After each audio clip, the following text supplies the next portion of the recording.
Hi friends. இன்றைக்கி வேலுக்குடி கிருஷ்ணன் சுவாமிகள் ஒரு டேப்லேஷன் போட்டிருந்தார். அதில் மதுரகவி ஆழ்வாரும் ஆனந்த ஆழ்வாரையும் கம்பேர் பண்ணி 2 பேருக்கு இருக்கிற ஒத்துமையெல்லாம் டேப்லேஷன் பண்ணி எனக்கு ரொம்ப பிடிச்சதுனால தான் உங்களுக்கு இந்த வீடியோ. இந்த 2 பேரும், அதாவது மதுரகவி ஆழ்வார் ஆனந்த ஆழ்வாரும் சித்திரை மாதம் சித்திரை நட்சத்திரத்தில் பிறந்தவங்க. 2 பேருமே குருவே தெய்வம் என்று காட்டியனாங்க.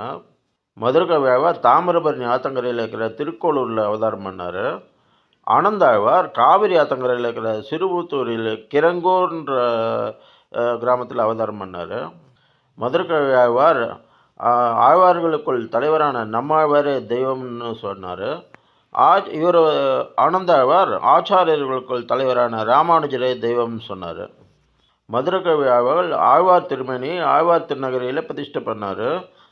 இவர் ஆனந்தாழ்வார் ராமானுஜ திருமணி திருமலையில் பிரதிஷ்டை பண்ணார்.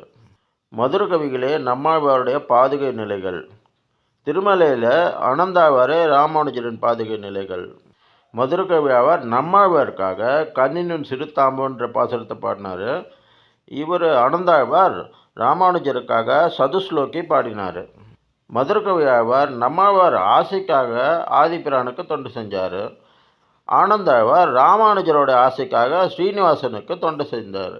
மதுரகவி ஆழ்வார் நம்மாழ்வார் திருவாய் மலர்ந்து அருளிய பாசுரங்களை உலகத்துக்கெல்லாம் நிலைநாட்டினார். ஆனந்தாழ்வார் ராமானுஜர் காட்டிய வழியிலே சரீர தொண்டை உலகத்தில் நிலைநாட்டினார்.